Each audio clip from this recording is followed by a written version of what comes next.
bienvenida a la comisión de una de las comisiones de la Asamblea Municipal de Morena en Benito Juárez. Y esta comisión que organizó este evento, gracias al apoyo del maestro Adrián Lucas, es la Comisión Electoral, Planeación y Programas de Coyuntura. Bienvenidos sean todos ustedes y pues le damos la palabra al maestro Adrián Lucas. Gracias. Amor, ¿me prestas una pluma? Si quieren, por favor, todos apagar sus micrófonos para darle la voz al maestro. Muchas gracias. Muchas gracias. Nuria, si por favor o alguien me hiciera favor de compartir la presentación. Son unas pequeñas diapositivas para darnos una guía respecto de lo que vamos a tratar. Ya le estamos compartiendo. Como saben, en la promoción de este curso, hablamos acerca de autoridades electorales para esta sesión.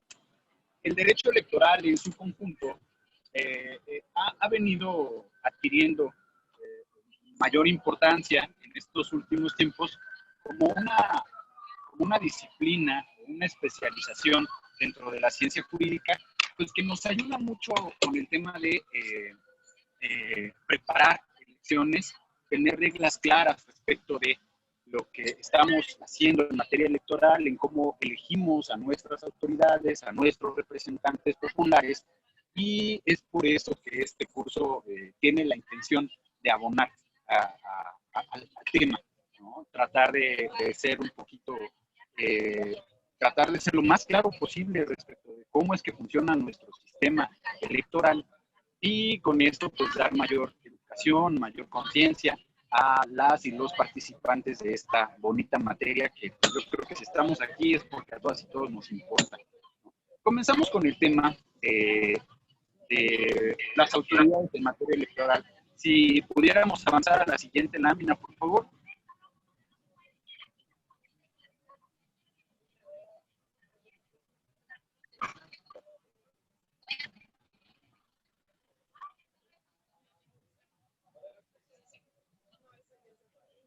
Si me ayudasen a avanzar en la siguiente lámina, porfa. Ya avanzamos, no sé si los demás la pueden ver. No, Nuria, se sigue viendo la principal. Sigue viendo la primera gráfica. gráfica. Okay. A ver, Sí, la misma gráfica. Ya. Listo. Ya cambió. Okay. Gracias, listo. Pues ahí sí le alcanzan a ver. Es muy breve, no se claven con tantas códigos y constituciones y leyes. ¿En qué consiste? Nuestro sistema electoral mexicano se encuentra dentro de un marco de regulación. El marco jurídico tiene una aplicación primero federal y después local. Como ustedes saben, nosotros tenemos dos tipos de elecciones. Las federales, donde elegimos presidente de la República, senadores, diputados federales, ¿no? Y un marco de regulación local. Ese marco de regulación nos ayuda para elegir jefatura de gobierno, en el caso de la Ciudad de México. En las entidades federativas hablamos de gobernadoras y gobernadores, y en la Ciudad de México hablamos de diputados locales. En los congresos de los estados también tenemos diputados locales, y en la Ciudad de México hablamos de alcaldías y concejalías. En los municipios hablamos acerca de presidencias municipales, y síndicos y regidores. La legislación va así, es rapidísimo. Todo lo que nosotros encontremos en materia electoral va a partir de la Constitución Política de los Estados Unidos. Hasta acá. En esta, nosotros vamos a encontrar los fundamentos, primero federales y después locales, acerca del marco jurídico. Vamos a tener una ley general de instituciones y procedimientos electorales, una ley general de partidos políticos, una ley general en materia de delitos electorales, una ley general del sistema de medios de impugnación y una ley federal de consulta popular. Todas estas nos hacen un marco jurídico para la materia electoral a nivel federal. Después pasamos a la Ciudad de México. Y en esta ya es más reciente, ya hablamos de 2017. Esta nos va a establecer dentro de la Constitución de la Ciudad de México las reglas para la jefatura de gobierno, Cámara de Diputados y Senadores, y también vamos a hablar acerca de diputados locales y alcaldías en la Ciudad de México. Es más, aquí en la Ciudad de México, a diferencia del nivel federal, creo que estamos un poquito más avanzados en la última ley que verán ahí al final, que es la Ley de Participación Ciudadana de la Ciudad de México. Hablamos ya de presupuestos participativos, que también es materia electoral, ¿no? A lo mejor apenas estamos entrando en eso, que en la Ciudad de México tenemos a las COPACOS, ¿no? Comisiones de Participación Comunitaria, que son también ya un órgano colegiado de participación ciudadana novedoso y que pues está echándose a andar, impulsándose aquí en la ciudad. Algo les iba a comentar, a diferencia del nivel federal, verán que a nivel federal son las primeras 1, 2, 3, 4, 5, 6, 7 leyes, ¿no? Resulta que en la Ciudad de México nosotros tenemos un código de instituciones y procedimientos electorales. Ese código incluye todo lo que están viendo allá arriba a nivel federal: instituciones y procedimientos electorales, partidos políticos, delitos electorales, bueno, esta la dejemos salvada, ¿no? Medios de información, todas esas leyes chiquitas que están arriba entran dentro de nuestro código de instituciones y procedimientos electorales de la Ciudad de México. Entonces, por ese lado, pues eso está padre, ¿no? De parte de la Ciudad de México. Es importante conocer que pues nosotros vamos a partir de ese marco jurídico para todo lo que tenga que ver con materia electoral. Si continuamos a la siguiente lámina, por favor. Si no encontramos nada en materia electoral, algo que no podamos encontrar dentro de estos ordenamientos jurídicos, seguramente lo podremos encontrar en la... hay una cosa en materia legal, ¿no? Que se conoce como jurisprudencia o criterios jurisprudenciales. ¿Esto qué es? Pues a grosso modo no son leyes, pero son los criterios o las sentencias que ha emitido en algún momento el Tribunal Electoral, y con esas se generaron un antecedente, con lo cual se permite tener una idea de cómo es que se podría interpretar una u otra ley, ¿no? Entonces, esa será una materia que veremos seguramente en el cuarto módulo de estas charlas, que hablaremos de medios de impugnación, ¿no? Y calificación de la elección, y entraremos un poco ahí en el tema de jurisprudencia electoral. Solo se los comento así ahorita como un breve paréntesis. Ok, ahora, en el tema de autoridades electorales, vamos a tener de 3 tipos, pueden observar en la lámina. Unas primeras son las administrativas, y quizás son las que mayormente conocemos. Las autoridades administrativas son las encargadas principalmente de organizar las elecciones. Aquí tenemos al Instituto Nacional Electoral, que anteriormente se llamaba Instituto Federal Electoral, y tenemos aquí en la Ciudad de México al Instituto Electoral de la Ciudad de México. Como comentábamos hace un momento, a nivel el INE se va a encargar de organizar las elecciones de presidente de la República, senadores y diputados federales, y el Instituto Electoral de la Ciudad de México se va a encargar de elegir, de organizar la elección de jefatura de gobierno, alcaldías y diputaciones locales, ¿no? Esa sería la parte administrativa y son las que normalmente, mayormente reconocemos. En un segundo estado tenemos a las autoridades de procuración de justicia. ¿Esto qué significa? Estas no organizan elecciones. Estas, sobre todo, se van a encargar de atender el tema de delitos electorales.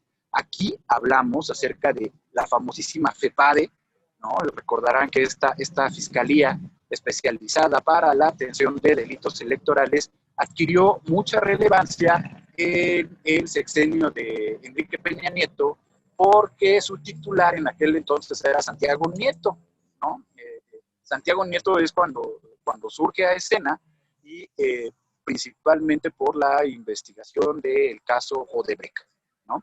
Entonces, esa es la FEPADE, ¿no? Es una fiscalía, ahorita vamos a hablar un poquito más acerca de ella, y en la Ciudad de México también está mandatado que debe de existir una fiscalía para la atención de delitos electorales dentro de la Fiscalía General de Justicia de la Ciudad de México. Estas autoridades se van a encargar de delitos electorales. Y por último, también la que ya ahorita tenemos muy presente, es el Tribunal Electoral del Poder Judicial de la Federación. Estas autoridades se podrían clasificar como autoridades judiciales, sí tienen que ver con el tema de electoral, pero no como delitos electorales, sino como lo que conocemos como medios de impugnación. Vamos a tener una autoridad federal, el Tribunal Electoral del Poder Judicial de la Federación, y vamos a tener una autoridad local, el Tribunal Electoral de la Ciudad de México. Entonces, este es, a grosso modo, la clasificación general de las autoridades electorales. Recuerden, administrativas, de procuración de justicia y judiciales, ¿no? Si podemos avanzar a la siguiente lámina, por favor.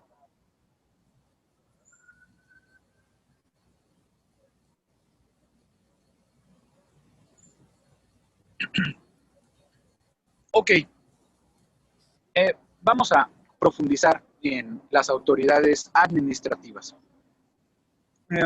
Comencemos con el INE, anteriormente llamado Instituto Federal Electoral, cambia su nombre en 2014, pero recordaremos que el INE, entonces IFE, otrora IFE, surge en 1990. ¿Cuál es el tema? ¿Cuál es el tema con esta autoridad? El tema es que anteriormente las elecciones, los que serán de mi edad o más o con mayor experiencia recordarán, los jóvenes no tanto, que las elecciones no las organizaba, no las calificaba una autoridad independiente o autónoma, sino que era en ocasiones a través del colegio electoral que se constituía dentro del propio Congreso de la Unión, o también a través de la Secretaría de Gobernación. El parteaguas histórico para esto, para generar un instituto autónomo con independencia y con una calidad o característica ciudadana, se dio resultado de la elección de 1988, la controversial elección entre Carlos Salinas de Gortari y Cuauhtémoc Cárdenas, ¿no? Entonces, uno de los resultados de esta elección fue que la presión acerca de la duda de esas elecciones hizo que se creara el Instituto Electoral. Se me perdió por ahí la pantallita, no sé si ustedes la alcanzan a ver. Ya me regresó a mí. De antemano les ofrezco nuevamente una disculpa por las peripecias, de verdad no estaba en los planes este foro en estas condiciones, pero preferimos, ¿no?, echarlo para adelante que suspenderlo, ¿no? Pero bueno, continuamos, gracias. ¿Cómo se integra el Instituto Nacional Electoral? 11 personas consejeras que duran en su encargo 9 años. Si ustedes recordarán, hace un par de meses estábamos en este vaivén y en este trajín de que se generó primero un consejo técnico integrado por personas de una calidad académica muy importante, entre ellos John Ackerman, Diego Valadez, recuerdo que también estaba la que iba a ser fiscal de la Ciudad de México. Se me fue el nombre de la doctora, ahorita lo recuerdo. Ese consejo técnico presentó propuestas a Cámara de Diputados, y Cámara de Diputados se encargó de elegir a 4 de esas 11 personas consejeras. Actualmente el consejo está integrado en su totalidad y lo preside el doctor Lorenzo Córdoba Vianero, ¿vale? ¿Cuál es su fundamento constitucional? El artículo 41, fracción quinta, apartado B. ahí encontramos cuáles son las atribuciones en materia de elecciones del hoy Instituto Nacional Electoral. Pasamos a la Ciudad de México y ahí tenemos que la institución que se encarga de organizar las elecciones es el Instituto Electoral de la Ciudad de México. Anteriormente, Instituto Electoral del Distrito Federal.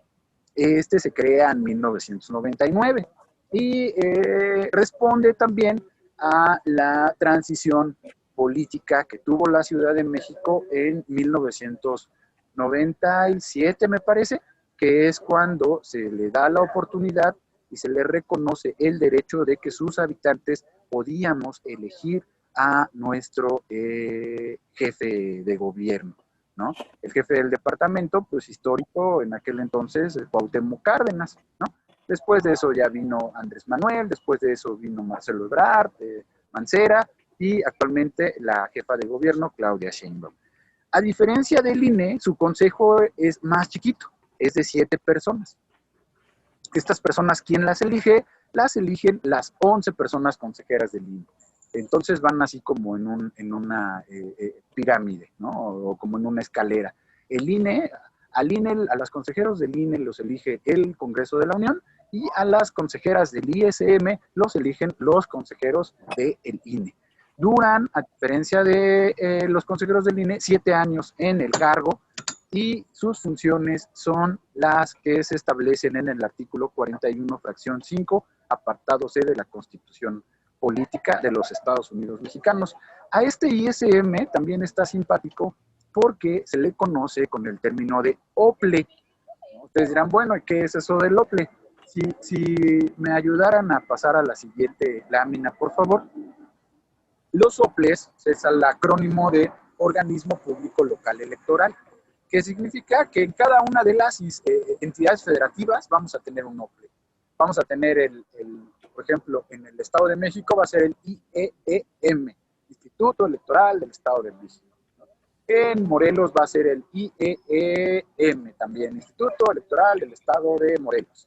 Entonces, cada una de las entidades federativas va a tener su OPLE y cada OPLE va a tener su nombre propio. En el caso de la Ciudad de México, Instituto Electoral de la Ciudad de México. Ahora, ¿qué es lo que hace el INE? Digámoslo así, ¿no? ¿Cuál es qué le corresponde? ¿Qué tiene que hacer? ¿Cuáles son sus facultades? Primero, ¿no? Puede actuar en los procesos electorales federales y en los procesos electorales locales.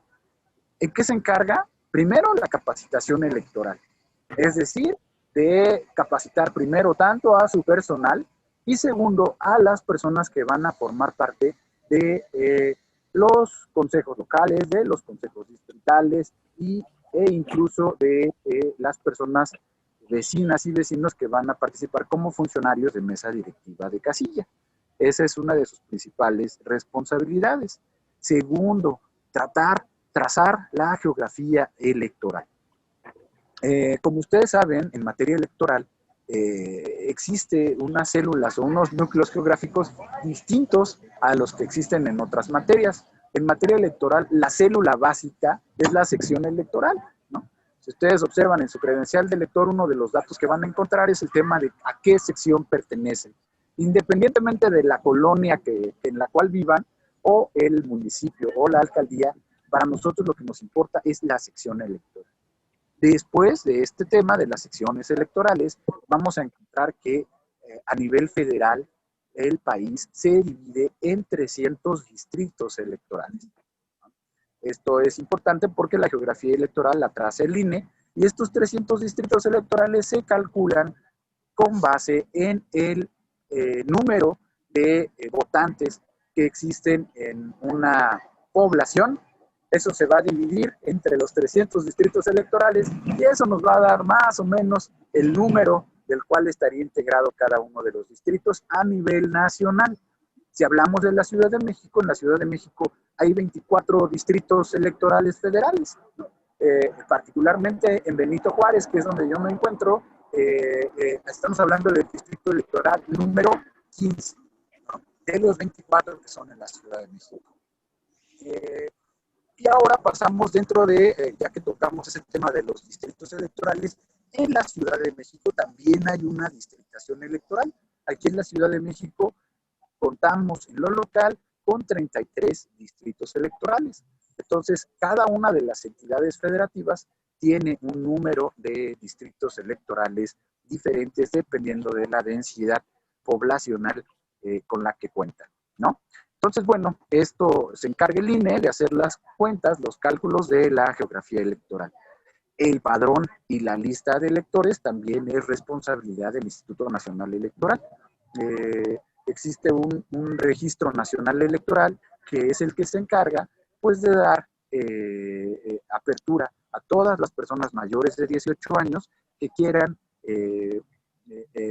registrarse en esta institución para que cuenten con sus derechos políticos en toda la extensión de la palabra. La ubicación de las casillas y la designación de los funcionarios de las mesas directivas también es responsabilidad del INE. Las reglas, lineamientos, criterios y formatos en materia de resultados preliminares, encuestas, sondeo de opinión, observación electoral, conteos rápidos, impresión de documentos, en fin. Estas reglas y lineamientos son importantes hacer hincapié en ellos porque tengo que decirles, incluso confesarles, que en materia electoral no todo está legislado, ¿no? Hay cuestiones en lo que se llama lagunas jurídicas, las cuales en ocasiones no contempla ni la Constitución, ni la Ley General de Instituciones y Procedimientos, ni el Código de Procedimientos de la Ciudad de México. Es entonces que el Instituto Nacional Electoral tiene que emitir algunos lineamientos. Un ejemplo que les puedo poner es el de la reelección legislativa a nivel federal y a nivel local. A nivel federal sí se presentó una iniciativa para regular la reelección legislativa, ¿no? Y ustedes saben, como ustedes saben, si no, pues en este momento se los informo, los diputados, las diputadas ya pueden concursar para reelegirse en este proceso electoral que viene en 2021. Entonces, se requieren pues ciertas reglas y lineamientos para que esto pueda suceder. ¿Bajo qué requisitos o bajo qué reglas esta reelección legislativa se va a poder dar? No les dio tiempo a los congresos federales, tampoco le dio tiempo al Congreso de la Ciudad de México legislar acerca de este tema. Entonces, ¿qué es lo que va a suceder? Pues que el Instituto Electoral va a tener que emitir lineamientos de cómo es que va a funcionar esta reelección legislativa. Ese podría ser un ejemplo de las atribuciones que tiene el Instituto Nacional Electoral. Otra muy importante, la fiscalización de los ingresos y egresos de los partidos políticos. Este tema de la fiscalización también es súper importante porque, como ustedes saben, en cada campaña política electoral existen topes de gastos de campaña. Dentro de nuestras reglas se tiene que tomar en cuenta que tiene que haber un límite de gastos para cada partido político y además de que todos estos gastos tienen que ser comprobables. Entonces, el INE es el encargado, a través de su unidad técnica de fiscalización, de llevar a cabo todo este proceso. No le compete a los OPLES, a los institutos locales, sino que le compete al Instituto Nacional Electoral. Ya se imaginarán el trabajo que esto le representa, ¿no? Pero bueno, continuamos con la siguiente lámina, por favor. Hola, chico. Ahora bien, vamos al ISM. Dentro del ISM, vamos a tener que el Instituto Electoral de la Ciudad de México puede... ¿Sí? Acá ando. Si apagan sus el Instituto micrófonos, Electoral por favor.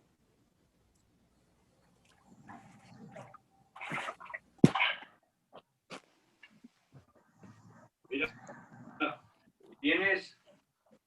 Ya regresó la pantalla. Ahorita me la encontré. Es para José. ¿Cómo que es para José?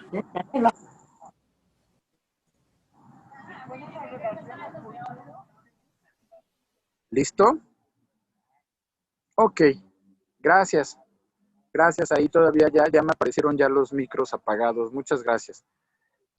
Ahora, el ISM. Les tengo que dar una noticia, no sé si sea buena o mala.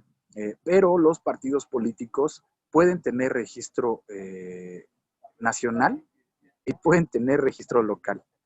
¿Qué significa? Que pues reciben recursos públicos para su manutención y para las campañas electorales a nivel nacional, y si tienen registro también local, lo reciben a nivel local. Ustedes sabrán mejor que yo que hay iniciativas presentadas para que estos recursos se disminuyan, ¿no? Porque pues algunos consideramos que son excesivos estos recursos, si bien sí se requieren de recursos públicos para el tema político electoral, pues también es cierto que a lo mejor podrían ser un poquito mejor administrados. ¿Por qué lo digo? Porque pues una de las facultades del Instituto Electoral de la Ciudad de México es facilitar el acceso a las prerrogativas entiéndase, recursos financieros a los candidatos y a los partidos políticos en la Ciudad de México.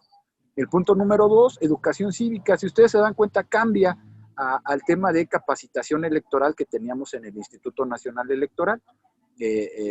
Lo asume el INE, la capacitación electoral, y el ISM solamente se queda con educación cívica. En el número 3 tenemos la preparación de la jornada electoral. Nos referimos aquí a elecciones locales, ¿no? Reitero, jefatura de gobierno, diputaciones locales y alcaldías. También imprime sus propios documentos y sus materiales electorales. Vemos también que hablamos acerca del cómputo de las elecciones locales. Hablamos acerca de la declaración de validez y el otorgamiento de constancias de elecciones locales. Es reiterativo el 7, con cómputo de la elección del titular de la jefatura de gobierno, resultados preliminares, organización, desarrollo, cómputo y declaración de resultados de los mecanismos de participación ciudadana.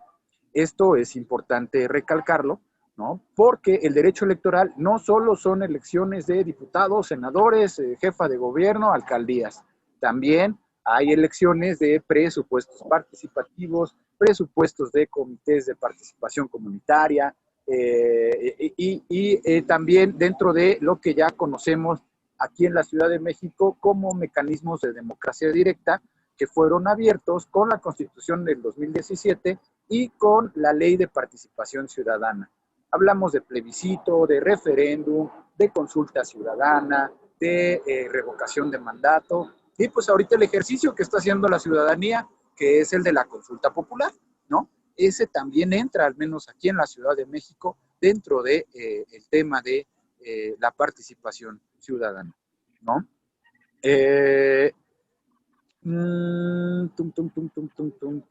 Creo que a grosso modo, estas son las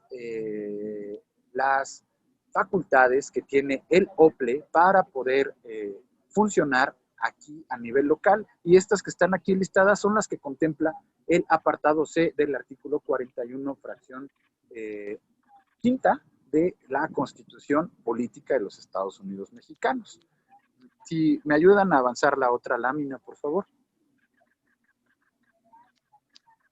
Muy bien, dejamos de lado las autoridades administrativas y ahora vamos a las autoridades que se están poniendo también mucho de moda y se ponen muchísimo más de moda ya al interior de o ya arrancadas las campañas electorales. Hablamos acerca de las fiscalías especializadas para la atención de delitos electorales. A nivel federal, como les comentaba, el artículo 102, fracción sexta de la Constitución, contempla que la Fiscalía General de la República debe de tener al menos 2 fiscalías especializadas, la de anticorrupción y la de delitos electorales. Es decir, que pues para el legislador sí es muy importante el tema electoral y es muy importante el tema de delitos electorales. Tan es así que obliga a la Fiscalía General de la República al menos contar con estas 2 fiscalías especializadas. ¿Quiénes pueden cometer delitos electorales? Existe, primero voy a hacer la mención, una ley general en materia de delitos electorales. Es una ley general que pueden consultar por internet, es una ley muy breve, me parece que son 25, 27 artículos. Y dentro de ese articulado contempla o hace una clasificación de quienes pueden cometer delitos electorales. Primero, pues hablamos acerca de los ciudadanos en general. En un segundo momento hablamos acerca de los funcionarios electorales. ¿Qué significa esto? Pues las personas que particularmente cooperan, colaboran, trabajan dentro de las autoridades administrativas encargadas de organizar las elecciones.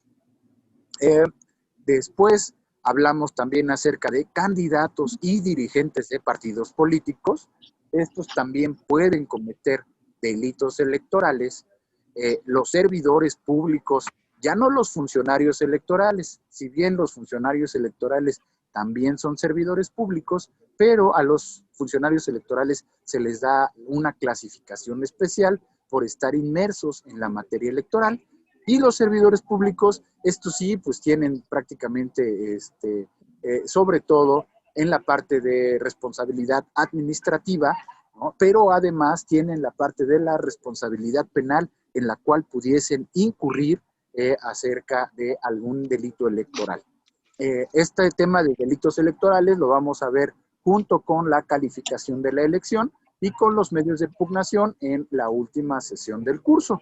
Todas estas que les relato, ¿en qué van a derivar? Cuando estamos ante la presencia de un delito electoral, esto se puede denunciar ante la Fiscalía Especializada, ya sea la general, para atender delitos electorales de las elecciones federales, o ante la Fiscalía Especializada, que incluso, también les paso el chisme al costo, en este momento en el Congreso de la Ciudad de México se está llevando a cabo a través de la elección del nuevo fiscal electoral en materia de delitos electorales de la Ciudad de México. Todavía no se sabe si va a ser fiscal o fiscala. Está al interior del Congreso de la Ciudad de México y su nombramiento tiene que ser aprobado por el propio Congreso local, ¿no? Entonces, ya también aquí en la Ciudad de México nos estamos apurando para tener instalada esta Fiscalía Electoral. La Ley General en materia de delitos electorales establece que cualquier delito electoral se debe perseguir de oficio. ¿Esto qué significa? Que no sería necesaria una denuncia en materia de delitos electorales, sino que la propia Fiscalía tendría que comenzar a actuar de propia cuenta, sin que nadie, ningún ciudadano haga la acusación, ¿no?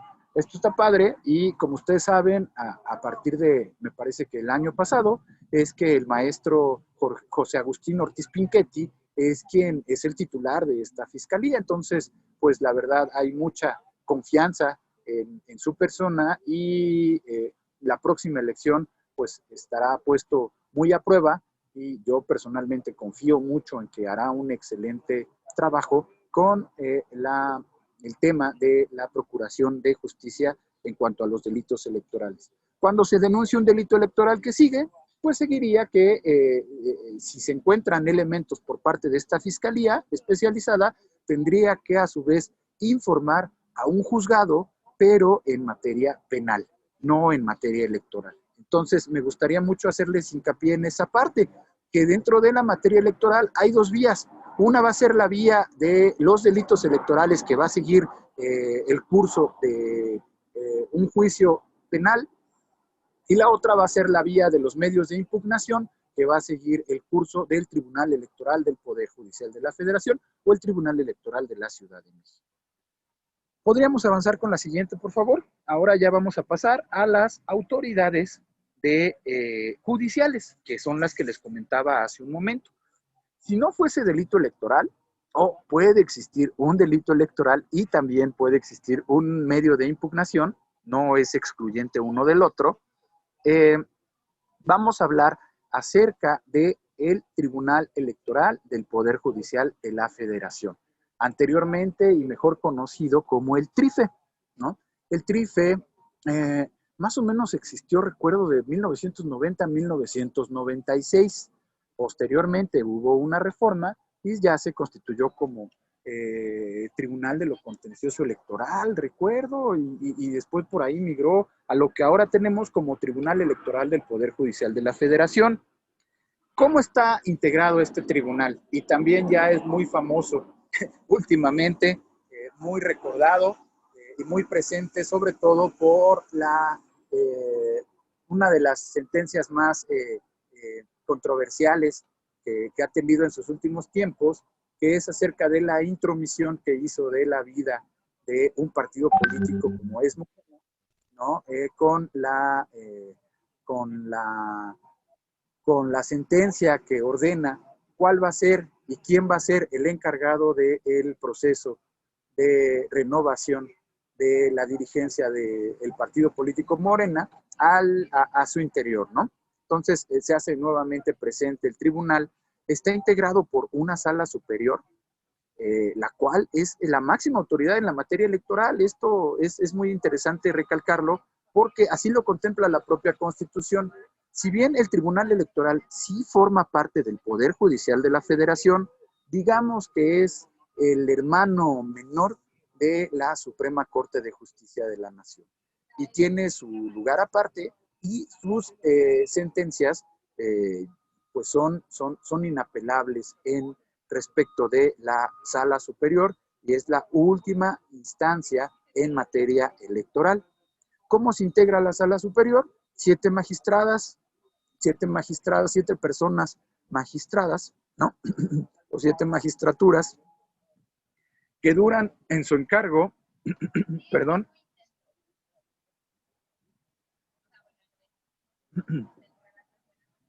9 años. Nada más duran 9 años estas personas como magistrados electorales. A estos puestos o estos cargos se les conoce como cargos transeccionales. ¿Por qué? Porque pues llega un sexenio, se renuevan las magistraturas y después podría pasar un sexenio completo y esas magistraturas que se renovaron en el sexenio de Enrique Peña Nieto van a durar todo lo que dure el sexenio de Andrés Manuel y van a salir y ser renovadas hasta el próximo sexenio, ¿no? ¿Quién los elige? Perdón. Los elige el Senado de la República por mayoría calificada, es decir, 2/3 partes. Además de la Sala Superior, el Tribunal Electoral del Poder Judicial de la Federación cuenta con 5 salas regionales repartidas en todo el territorio nacional. Estas 5 salas regionales tienen la misma distribución que las circunscripciones electorales.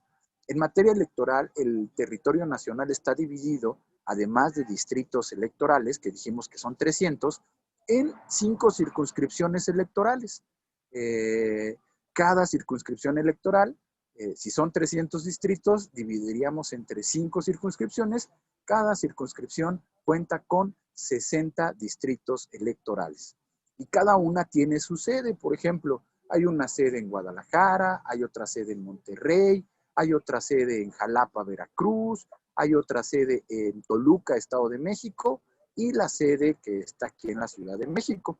Son las 5 circunscripciones que tenemos registradas, además de una sala de reciente creación, que es la sala especializada.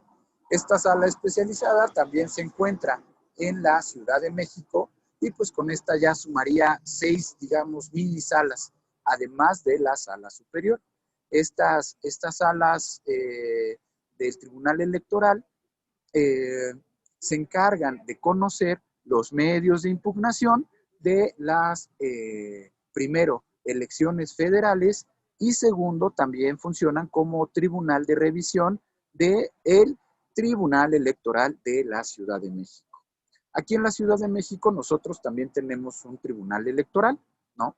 Que es autónomo e independiente del Poder Judicial de la Ciudad de México. A diferencia del Tribunal Electoral del Poder Judicial de la Federación, que sí forma parte del Poder Judicial del conjunto, el Tribunal Electoral de la Ciudad de México es un organismo constitucional autónomo. Cuenta con 5 magistrados. Estos también son designados por el Senado de la República, duran 7 años en su encargo y son los competentes para resolver los medios de impugnación de materia electoral y participación ciudadana en la Ciudad de México.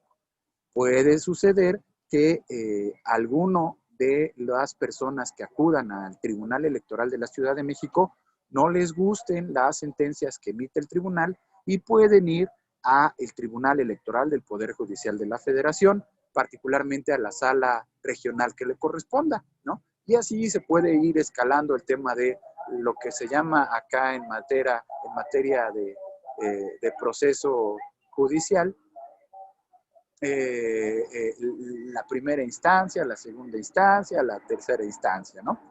Entonces acá en materia electoral, una primera instancia podría ser la autoridad administrativa, ¿no? Que podría ser el propio INE, que dentro del propio INE se procure un recurso de revisión, que ese recurso de revisión no nos deje satisfechos, se tendría que acudir a una segunda instancia, que podría ser una sala regional, y a una tercera instancia, que sería la sala superior.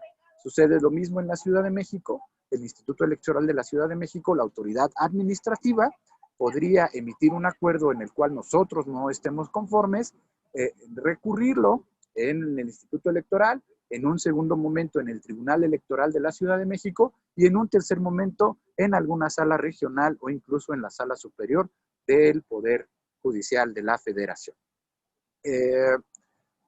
Todo esto que les platico, podríamos avanzar a la siguiente, por favor.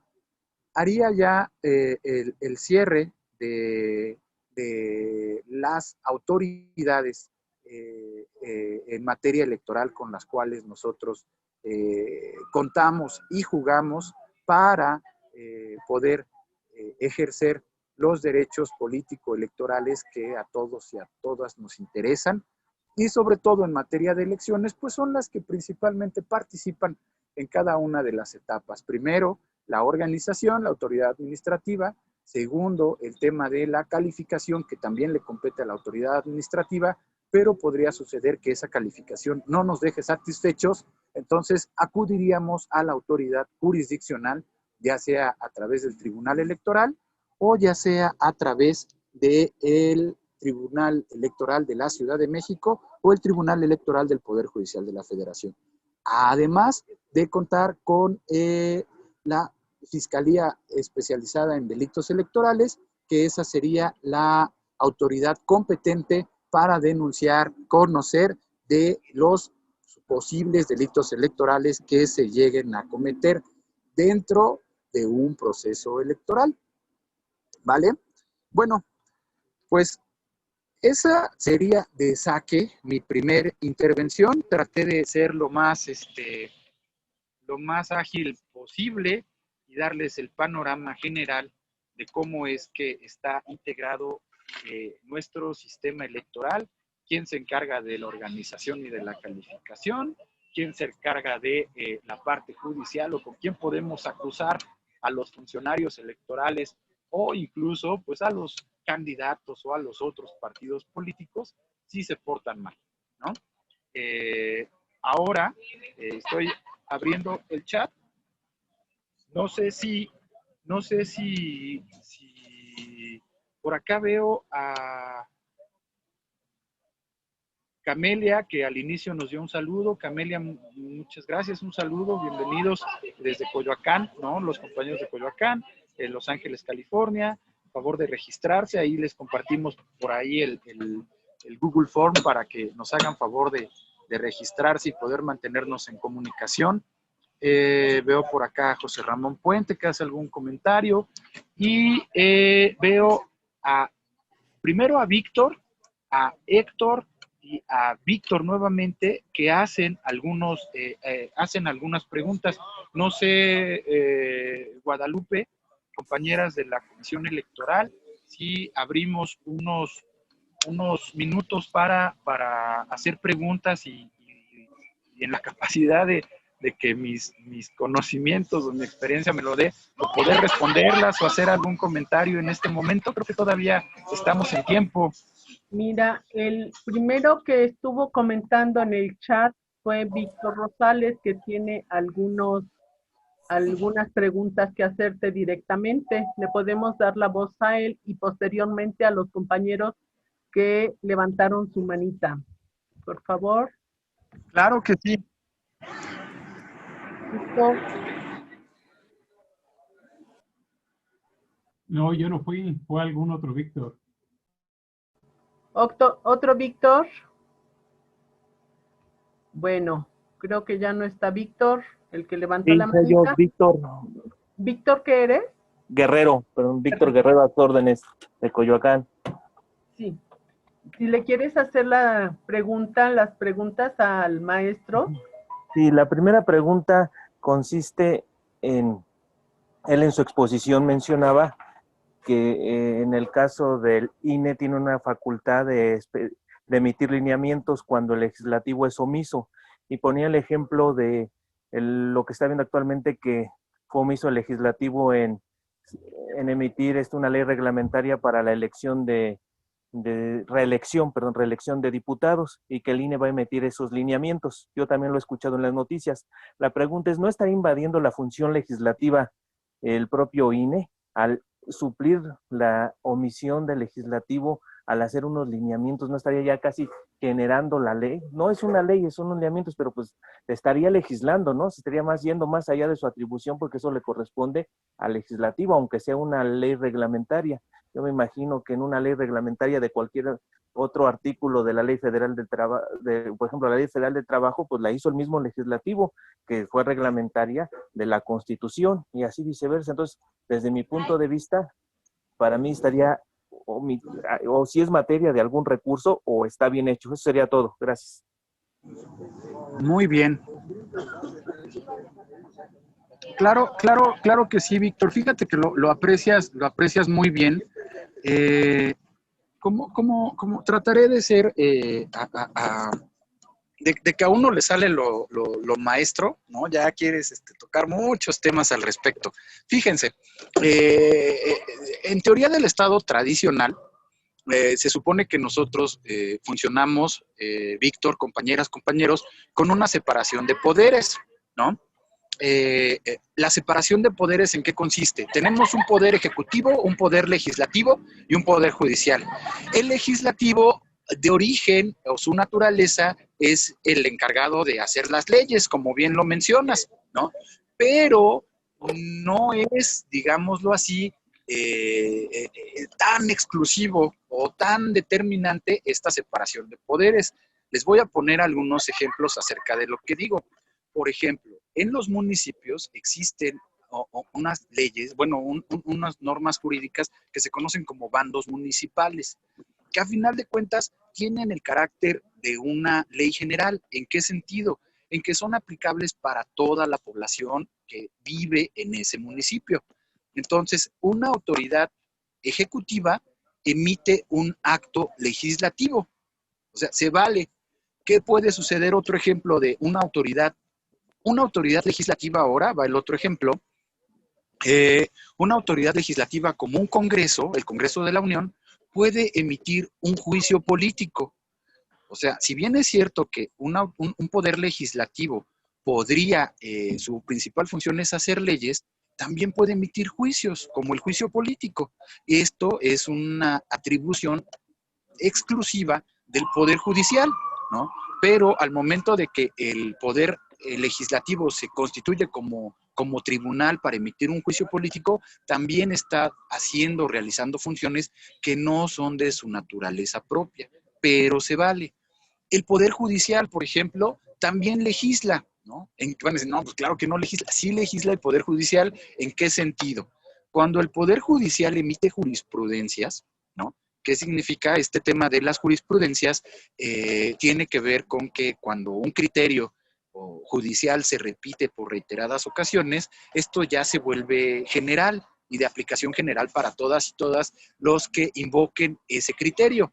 Entonces, pues ya prácticamente toma el rango de ley. Cualquier persona que cite una jurisprudencia, pues el juzgador solamente va a tener que decir, pues es que esto ya fue muy estudiado por el Poder Judicial, entonces prácticamente tiene el carácter de ley, ¿no? Entonces, sí tenemos una separación de poderes, ejecutivo, legislativo y judicial, pero no es una separación tan tajante, porque nuestro propio modelo sí nos permite que un legislativo haga las de judicial, que un judicial haga las de legislativo y que un ejecutivo haga las de legislativo o las de judicial, ¿no? Sí se vale.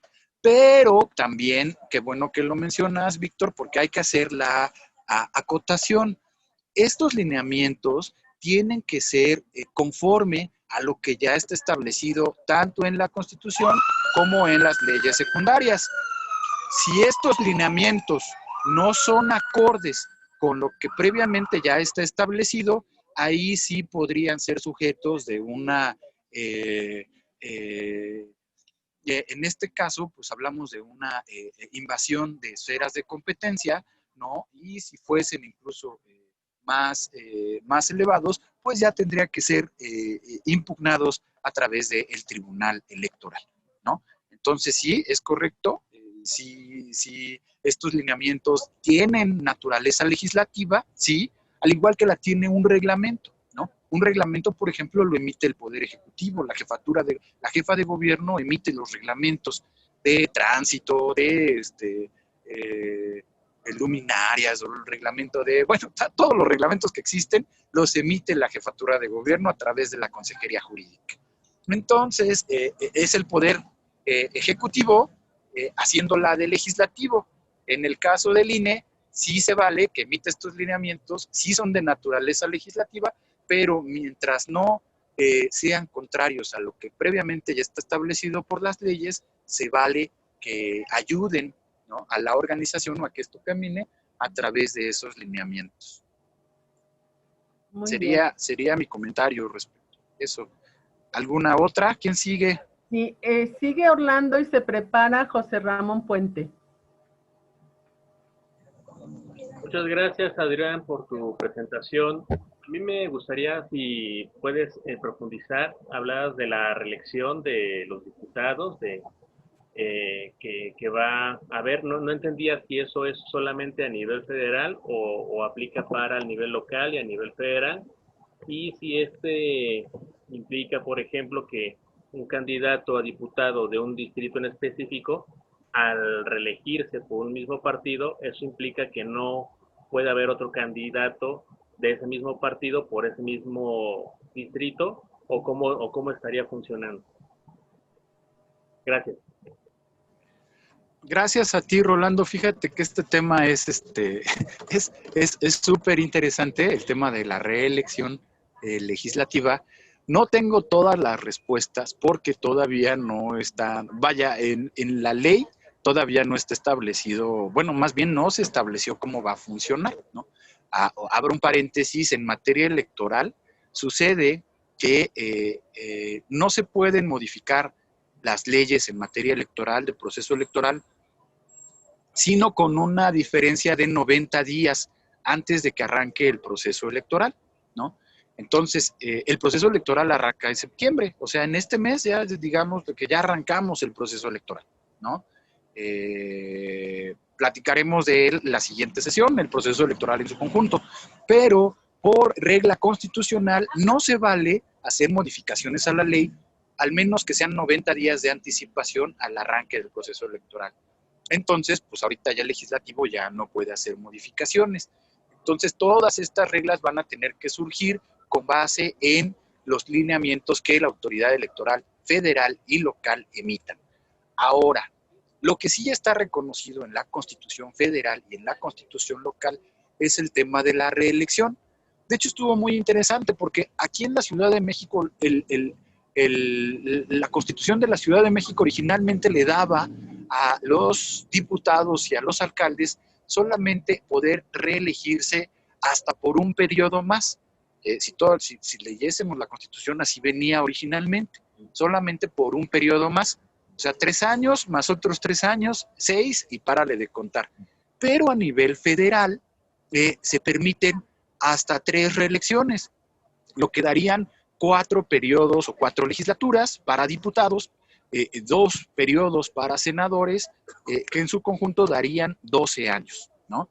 ¿Qué fue lo que sucedió? Que se promovió una acción de inconstitucionalidad en contra de la Constitución de la Ciudad de México y la Corte dijo, pues ¿saben qué? Que en la Ciudad de México se quedaron cortos y tienen que adecuar su Constitución y su reelección a como lo tiene mínimo la Constitución Federal. Entonces, en la Ciudad de México, las y los diputados actuales de la primera legislatura se podrían reelegir hasta por 3 veces más. ¿Cómo va a funcionar esto? Va a ser muy interesante porque no solamente hay que tomar en cuenta más bien, mejor dicho, muchos factores. Primero, para que se dé la reelección, tiene que ser por el partido político o la coalición de partidos políticos que presentaron a ese candidato y que lo hicieron ganador. Ese sería el primer requisito, que tú tienes que presentarte a la reelección por el partido o la coalición o alguno de los partidos integrantes de la coalición, ¿no? Esa es una. En el caso de que quieras presentarte como independiente, tuviste que haberte separado de ese partido político con 1 año y medio de anticipación. Entonces eso pues ya no sucedió, ¿no? Un segundo punto, si se quieren reelegir por ese partido, por ese distrito en particular, tendrían que ser propuestos por el partido político que los promovió, ¿no? Y esto el partido político al interior hará su valoración de cómo es que se va a dar, ¿no? Esto ya es de partidos políticos al interior. Si va a haber precampaña, dentro de las precampañas a lo mejor existirá un lineamiento que dirá, bueno, y los candidatos que pretendan reelegirse, pues también entrarán como por default, se me ocurre, ¿no? Como precandidatos para la candidatura que se está jugando. Eso podría ser un tema. Otro tema podría ser el de el género, ¿no? Porque como ustedes saben, aquí en la Ciudad de México existe unos bloques de competitividad, se le llaman así los bloques de competitividad en materia electoral. ¿Qué significa esto? Y esto también viene en lineamientos del Instituto Electoral, que la Ciudad de México y los 33 distritos electorales están divididos en bloques de competitividad. ¿Estos qué son? Se buscan para poder garantizar el acceso de hombres y mujeres en la misma proporción o en la misma posibilidad. ¿Qué se hace anteriormente o qué se hacía anteriormente? Además de las candidaturas o las diputaciones juanitas o las candidatas o diputadas juanitas, ¿no? Que ese será un tema de análisis, los partidos políticos proponen o proponían el género femenino para los distritos electorales que sabían que no tenían muchas posibilidades de ganar, ¿no? Pero cumplían con su cuota de género del 50% de presentar candidaturas, 50% hombres, 50% mujeres. Con estos bloques de competitividad se tiene que dividir en 3 bloques de muy alta probabilidad de que gane ese partido político, mediana probabilidad o muy baja probabilidad de que gane el partido político en un distrito en especial. Y esto se tiene que hacer con base en el histórico que el partido político tenga en cada uno de los distritos electorales. Y dentro de esos 3 bloques de competitividad se tendría que integrar de manera alternada un hombre, una mujer, un hombre, una mujer, un hombre, una mujer, para que se garantice que las candidaturas que van a presentar los partidos políticos, las mujeres tengan la posibilidad real de ganar esos distritos electorales. ¿Cuál es un escenario posible? Que una diputada del distrito 50, aquí no hay distrito 50, pero es un ejemplo, ¿no? Aquí hay solo 33 distritos. Del distrito 50 se quiera reelegir, pero dentro del bloque de competitividad de ese distrito en particular, resulte que el histórico de ese partido político señala que esa diputada, bueno, más bien que el género femenino nunca gana, ¿no? Solamente ha ganado una vez ese distrito una mujer por ese partido político. Entonces ahí se tendría que presentar el género masculino, ¿no? El partido político tendrá que buscar el mecanismo de garantizar a esta diputada su derecho de reelección, ¿no? Y tendrá que ver en qué distrito electoral podrá proponerla para precandidata o en su caso para candidata de reelección, ¿no? Es más, también se tendrá que tomar en consideración el tema de las listas de representación proporcional, ¿no? Porque no es lo mismo llegar a la candidatura o a la diputación o a la representación popular por mayoría relativa que por haber llegado por una lista de representación proporcional. Entonces también estos cálculos al interior de los partidos políticos pues van a ser muy interesantes, ¿no? Van a ser muy interesantes. De momento es lo que les podría comentar acerca de la reelección, ¿no? Sí se va a poder. En el caso de reelección es algo importante. Si quisiesen cambiar de cargo, ¿no? Es decir, que un diputado local se quiera postular ahora para diputado federal o que un diputado federal ahora se quiera postular para alcalde o alcaldesa, tendrá que separarse del cargo. Eso sí también está muy bien establecido ya en nuestra legislación. Tienes que separarte del cargo para poder hacer campaña por un cargo distinto, ¿no? Pero en el caso de la reelección, nuestra legislación no establece que quien se pretenda reelegir tenga que separarse del cargo, ¿no? Entonces esto también va a ser muy interesante y va a ser un tema de análisis por parte del Instituto Electoral acerca de los pros y los contras que tenga que un diputado tenga que o no tenga que separarse de su diputación durante el proceso electoral y sobre todo durante la campaña, ¿no? Eso va a ser muy interesante.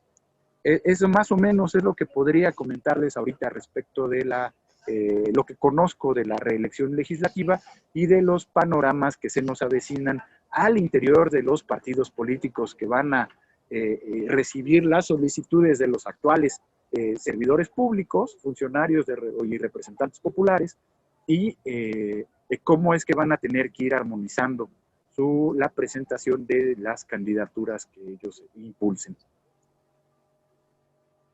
Muy bien, gracias. Ahora le damos la palabra al maestro José Ramón Puente y se prepara Ceci. Adelante, maestro. Buenas noches a todos. Maestro Adrián, muchas felicidades. Está manejando el tema usted de una forma muy sencilla, muy entendible. Bueno, maestro, yo le quería hacer una pregunta respecto a la integración del tribunal, a la sala superior del Tribunal Electoral del Poder Judicial de la Federación. Se hacen por ahí muchas críticas que anteriormente los nombramientos de los magistrados que integraban este órgano tan fuerte y tan poderoso, porque al final de cuentas tiene la última palabra y también emite jurisprudencia, que es la interpretación jurídica que se hace de toda la normatividad federal o local. Se decía que se reunían los partidos políticos o los altos jerarcas de esos partidos políticos y venían a distribuirse los espacios en el Tribunal Electoral.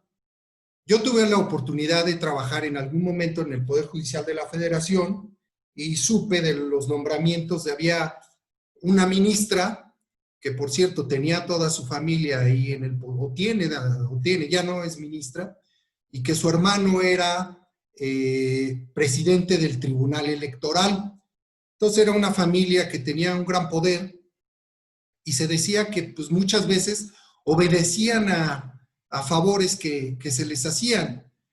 Me parece que el compañero Martí Batres presentó una iniciativa de ley a través de la cual se le quiere proponer o se va a someter a consideración del órgano legislativo que ya el Tribunal Electoral, la Sala Superior, no sea la última palabra, sino que sus fallos puedan incluso ser revisados por la Suprema Corte de Justicia de la Nación.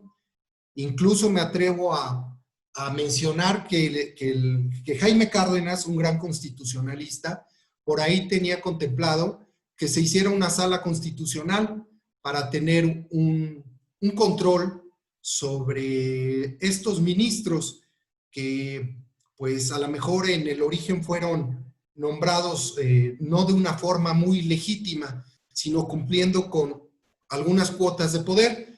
Entonces mi primera pregunta es, ¿qué se haría?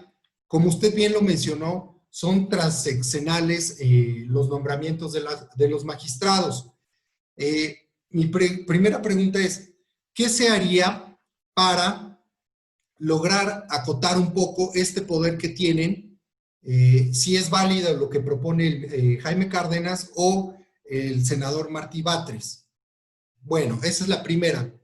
Por otro lado, también me interesa saber mucho cuál va a ser el papel de la unidad de inteligencia financiera como auxiliar a en las próximas elecciones, como auxiliar de las autoridades que van a revisar las elecciones, es decir, a la unidad, cómo va a intervenir la unidad de inteligencia financiera para poder, pues ya sabemos en las elecciones cómo se las gastan, la compra del voto, todas estas mañas que muchos partidos tienen, los mapaches, el ratón loco.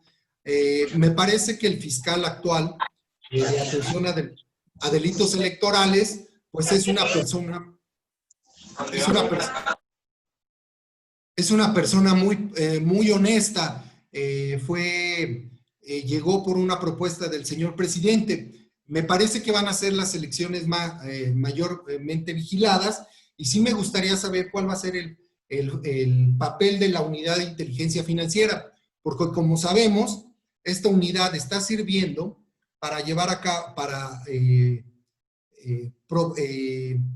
alimentar con pruebas los casos de la compra de la elección del año de 2012. Y bueno, también como abogado di un curso en el Instituto de la Judicatura Federal, y para todos ustedes quisiera abundar un poco sobre qué es la jurisprudencia. La jurisprudencia es la interpretación que hace de la ley diversas autoridades jurisdiccionales. En este caso, en la materia electoral, es la Sala Superior. La jurisprudencia es un instrumento muy poderoso que tiene el Poder Judicial de la Federación. Yo lo podría definir como un aceitito bueno o malo, a veces con consecuencias muy negativas. La jurisprudencia incluso puede ir en contra del espíritu de la ley, en contra de la población. Para señalar un caso concreto, hubo una jurisprudencia, una interpretación que fue muy negativa que se hizo del anatocismo, es decir, del préstamo de intereses sobre intereses, cuando explotó el FOBAPROA. Entonces la Corte, por un lado, había unos que decían, no se puede cobrar intereses sobre intereses, no se puede cobrar, y otros decían, a favor de los bancos, sí se pueden cobrar intereses sobre intereses. La ley era muy parca o no definía muy bien este problema, y bueno, esa jurisprudencia con ese poder que tiene la Corte, al final de cuentas dijo, sí se puede cobrar intereses sobre intereses, lo cual generó un problema y hasta la gente se suicidó, porque... Compañero Puente, por favor, sí. Ya lleva 2 minutos haciendo la pregunta. Sí, es que yo quería manejar lo de la jurisprudencia porque la Sala Superior tiene ese poder de emitir jurisprudencia y bueno, está relacionado con mi pregunta número 1. Muchas gracias. No, gracias a ti, José Ramón. Me diste chance de echarme unos chicharroncitos porque como no he podido comer, ya con eso anotando tus preguntas ya me diste oportunidad de reponerme y darle un traguito a mi agua. Bueno, les comento a todas y todos, si bien esta iniciativa del senador Martí Batres, ¿en qué va más o menos? ¿No? Se presentó, recuerdo, hace como un mes, ¿no? Iba en el sentido de que ya se esperaba, cómo es que iba a resolver el Tribunal Electoral del Poder Judicial de la Federación respecto de la renovación de la dirigencia de Morena. Ya se veía venir cómo es que iba a resolver, que iba a ser una sentencia que iba a ser pues muy invasiva, de acuerdo a los derechos políticos de las y los militantes del partido político Morena. Ya se veía venir. ¿Qué es lo que intentó Martí Batres junto con algunos otros senadores? Recuerdo presentar una iniciativa en la que, les leo de rapidísimo qué dice el artículo 99 de nuestra Constitución. Y es ahí donde está todo el meollo del asunto. Artículo 99, primer párrafo. El Tribunal Electoral será, con excepción de lo dispuesto en la fracción segunda del artículo 105 de esta Constitución, la máxima autoridad jurisdiccional en la materia y órgano especializado del Poder Judicial de la Federación. Lo que les comentaba a un inicio, esta es la última instancia en materia electoral, arriba de la Sala Superior del Tribunal Electoral. En materia electoral no hay más. ¿Cuál es el que le sigue? Para arriba, el Sistema Interamericano de Derechos Humanos, la Comisión y la Corte Interamericana. Seguramente, si Morena acude a ese sistema, pues le van a dar la razón y van a decir que la sentencia de 2020 del Tribunal Electoral fue invasiva, ¿no? Respecto de los derechos de las y los militantes de ese partido político. Pero eso va a suceder a lo mejor en 2, 3, 4 años, 5. Entonces, la iniciativa del senador Martí Batres busca agregar una salvedad dentro de este supuesto de que es la máxima autoridad del Tribunal Electoral, diciendo que, ¿no? Punto y aparte, ¿no? Cuando se violen flagrantemente o se violen los derechos políticos o los derechos humanos consagrados en nuestra Constitución, la Suprema Corte de Justicia podrá revisar las sentencias del Tribunal Electoral del Poder Judicial de la Federación. Más o menos esa es la intención, o sea, que el Tribunal Electoral no sea la última instancia, sino que exista una instancia arriba de ellos que pueda revisar y que pueda modificar cuando existan este tipo de sentencias tan controversiales. ¿Está padre? No me suena mala iniciativa, pero la entiendo como muy difícil de realizar en estos momentos porque tendría que pasar por un proceso legislativo un poco largo, discutirse en Cámara de Senadores, aprobarse y pasarse a Cámara de Diputados. Todo esto, por ser una reforma constitucional, requiere mayoría calificada, las 2/3 partes de diputados y 2/3 partes de senadores. Posterior a eso, se tendría que enviar a los congresos de las entidades federativas, aprobarse por la mayoría de los congresos, que serían 32, entre 2, 16 más 1, 17 congresos locales tendrían que aprobarla, y regresar al Congreso de la Unión.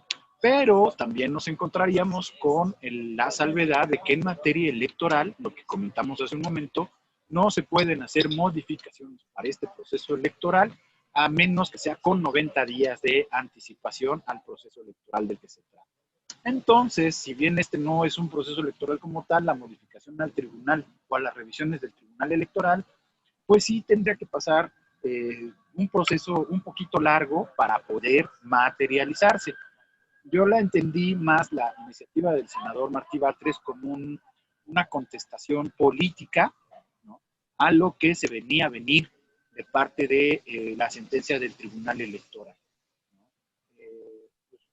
Desafortunadamente para Morena, creo que pues no acusó de recibo en el Tribunal Electoral y sentenciaron como sentenciaron al partido Morena, ¿no? Eso sería respecto de la iniciativa de Martí Batres. Ahora, la unidad de inteligencia financiera, ¿qué papel va a jugar? Pues no están para saberlo, pero pues también mi pecho no es bodega. ¿Cómo funciona? Hay estudios económicos de cuánto cuesta una elección en la realidad y cuánto tiene de tope de gastos de campaña. El último que conocí es el de 2018 con la elección de la alcaldía Benito Juárez, ¿no? ¿Cómo funciona? El tope de gastos de Benito Juárez para cada uno de los candidatos a la alcaldía, recuerdo que más o menos andaba como en 1,000,000 de pesos, ¿no? 1,000,000 de pesos para cada candidato, que es lo más que se podía gastar en su campaña. Pero hubo investigaciones, hubo alguien que se dio a la tarea junto con un equipo de investigadores de contabilizar los spots, de contabilizar las personas en calle, de contabilizar los flyers, los panfletos, la gente que se paraba en los semáforos con pancartas, los espectaculares, las bolsitas que se regalaron, la gente que trabajó dentro del proceso. Y resulta que aprox en Benito Juárez hablamos de un 15 veces más lo que es el tope de gastos de campaña, lo que realmente se gasta una candidatura ganadora, ¿no? Es decir, que si el tope de gastos de campaña era 1,000,000, aquí en Benito Juárez los candidatos se gastaron arriba de 10 millones, ¿no? De acuerdo con estos estudios. ¿Cuál es el problema? Que para este tema de la fiscalización, el Instituto Nacional Electoral tiene una unidad técnica de fiscalización, pero esa unidad técnica de fiscalización cuenta con, no sé, el último corte que yo supe era alrededor de 300 personas, ¿no? 300 colaboradores dentro de esa unidad. Y creo que me estoy yendo largo, ¿no? No, creo que son menos, ¿no? ¿Qué significa? Que pues no les da para poder fiscalizar las 3,000 y tantas puestos o cargos de elección popular que se vienen para esta próxima elección. Entonces, es muy difícil que una institución pueda fiscalizar todas las campañas, ¿no? Si hablamos de 3,500 cargos de elección popular que están en disputa, aprox, ¿no? De eso multipliquémoslo por el número de candidatas y candidatos que hay, que imaginémonos de fácil 5, ¿no? Entonces, 3,500 por 5 estaríamos hablando de unas 15, 16, 18,000 campañas que tendría que estar fiscalizando la unidad técnica de fiscalización del Instituto Nacional Electoral. Esto va pegado con la unidad técnica de fiscalización de Secretaría de Hacienda, sí, ¿no? El trabajo que está haciendo actualmente el doctor Santiago Nieto, sí va por ahí, va pegado, pueden generar convenios. Es muy importante que verifiquen cómo va a estar este tema de los dineros en la elección. Sí, por supuesto, pero yo también entiendo que es un reto, ¿no? Súper importante y súper grande, que difícilmente se va a poder tener un control o un seguimiento de todas las candidaturas que suceden. También esto pues se los comparto porque se ve en la práctica, ¿no? ¿Cómo funciona, al menos la que sí conozco más o menos cómo funciona la unidad técnica de fiscalización del INE respecto de la fiscalización de las candidaturas? No fiscaliza todas, no revisa todas, ¿no? Las revisa por redes sociales, ¿no? A través de redes sociales le da seguimiento a las candidatas y los candidatos, y cuando dentro de su lista que no le están reportando los gastos de una candidatura en particular, se empiezan a prender los focos amarillos, y cuando se da cuenta de que los candidatos no registraron gastos o gastos que salen del parámetro, pues ya se prenden los focos rojos y empiezan la investigación sobre esas candidaturas en particular. Las que se comportan dentro del rango de lo razonable en cuanto a gastos, ¿no? Pues esas no se fiscalizan, ¿no? Pues se quedan ahí tranquilas, no da tiempo de fiscalizarlas. Y hay otras que son las que se denuncian, ¿no? Que algún candidato denuncia a otro candidato acerca del rebase de tope de gastos de campaña. En esa también pues se podría tomar cartas a consideración, y la unidad técnica de fiscalización se activa para revisar las cuentas de una candidatura en particular. ¿Están obligados a fiscalizar todas? Sí. No les da la vida a la unidad técnica de fiscalización, no le da la vida para hacerlo, pero pues por supuesto que su papel es muy importante al momento de la elección, porque pues lógico que si fluye mucho dinero en una campaña electoral, pues se vulnera el principio de igualdad, de equidad, de libertad, para poder elegir representantes populares. Esas recuerdo que eran las dos, y el otro tema era el de la jurisprudencia. Más o menos son los comentarios que les podría hacer, compañeras, compañeros, y haciéndoles ahí el aviso de que ya son 11:25. Yo no tengo ningún problema, ¿no? Aquí ya me acomodé, pero pues para no hacérselo más tan pesado, sobre todo a ustedes, pues si gustan, no sé, Guadalupe, si continuamos con otra pregunta y ya vamos cerrando.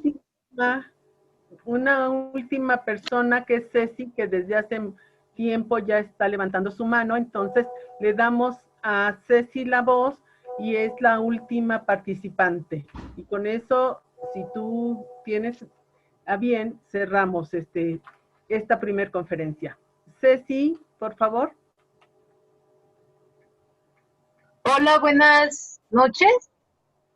Mi pregunta es sobre la sala de especializada. ¿Esa también es regional? O sea, ¿habría 5 salas especializadas a nivel nacional o solamente es una? Esa es mi duda. Gracias. Solo hay una, Ceci. Buenas noches. Solo hay una sala especializada y está en la Ciudad de México. Esta sala especializada, ¿a qué se encarga en particular? Durante la campaña pueden suceder momentos en los que una propaganda política, un spot, una campaña como tal, puede violar ciertos parámetros. Uno de ellos podría ser el tema de violencia política de género, otro podría ser el tema de difamar, calumniar o ser una campaña como la de la guerra sucia de Calderón en 2006, ¿no? Entonces, este tipo de spots, de campañas, de discursos ya están prohibidos por nuestra legislación.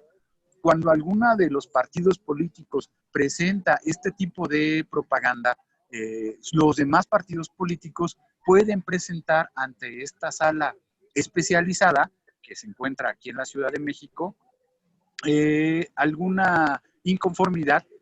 Se llama procedimiento ordinario sancionador y procedimiento especial sancionador.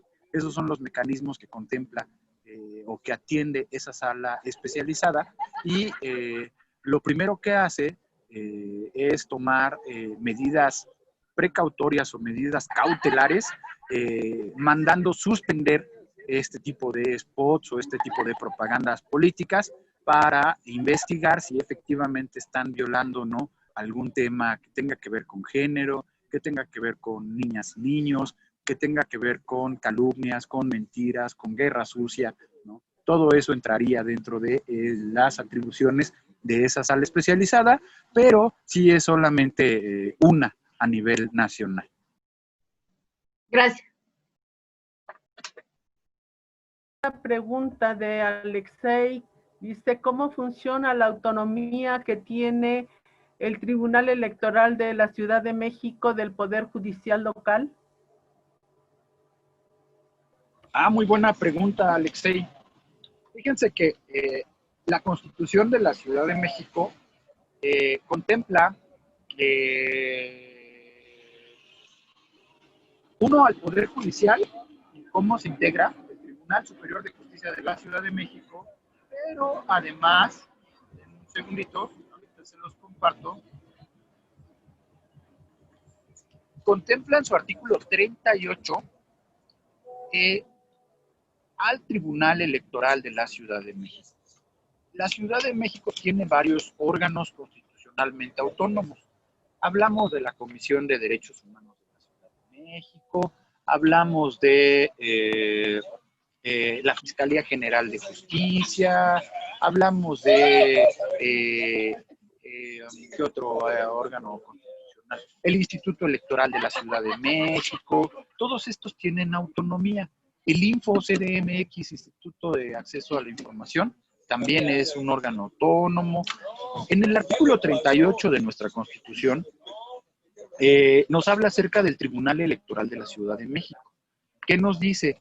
Es el órgano jurisdiccional especializado en materia electoral y procesos democráticos. Gozará de autonomía técnica y de gestión en su funcionamiento e independencia en sus decisiones y cumplirá sus funciones bajo los principios y normas que establezca la ley en la materia. Este es el rango constitucional autónomo que tiene el Tribunal Electoral de la Ciudad de México. No depende del Poder Judicial de la Ciudad de México, no depende del Poder Judicial Federal, no depende del Poder Ejecutivo, ¿no? Sino es un órgano, así como el Instituto Electoral de la Ciudad de México, pero en materia judicial, ¿no? Entonces es un pasito que se da en materia de autonomía aquí en la Ciudad de México, quizá para evitar lo que señalaba hace un momento José Ramón respecto de la carga que tienen, en su caso, los magistrados del Tribunal Electoral, que por cierto, se me olvidó mencionarles, son propuestos por la Suprema Corte de Justicia. A los ministros de la Suprema Corte los propone el presidente, los ratifica el Senado, pero a los magistrados electorales del Poder Judicial de la Federación los propone la Suprema Corte de Justicia, ¿no? Entonces, acá en la Ciudad de México también vienen de parte del Senado y son nombrados por el Senado de la República y son considerados, pues ya, digamos, como un pasito adelante o para evitar este tema que trae el Poder Judicial de la Federación como organismos autónomos. ¿Eso es todo? Muy bien, gracias. Pues nada más quisiera yo mandarle saludos, ya que ella nos manda saludos desde Cancún, Quintana Roo, a Beatriz García Villanueva, ¿sí? Y maestro, ¿damos por terminada esta conferencia del día de hoy? Ya sí, no tenemos ninguna otra persona que quiera hacer alguna pregunta. Solamente pues agradecerles la paciencia, la participación, de verdad, la materia electoral pues creo que nos convoca aquí a todas y todos. De mi parte pues tienen el compromiso que con mucho gusto pues por acá nos vamos a ver los lunes de las siguientes semanas, ya en un foro diferente, ¿no? Espero no salga nada extraordinario. Para poder continuar para la siguiente sesión, pues los esperamos, inviten a quien gusten, de verdad, vamos a platicar acerca del proceso electoral, tanto a nivel local como a nivel federal, las generalidades y igual, bajo la misma dinámica, ¿no? Una exposición de unos 40, 45 minutos y sobre el tema, pues vamos generando dudas y comentarios con mucho gusto. Ese sería todo de mi parte, Guadalupe. Muy bien, compañeros, pues les agradecemos muchísimo su asistencia, su participación.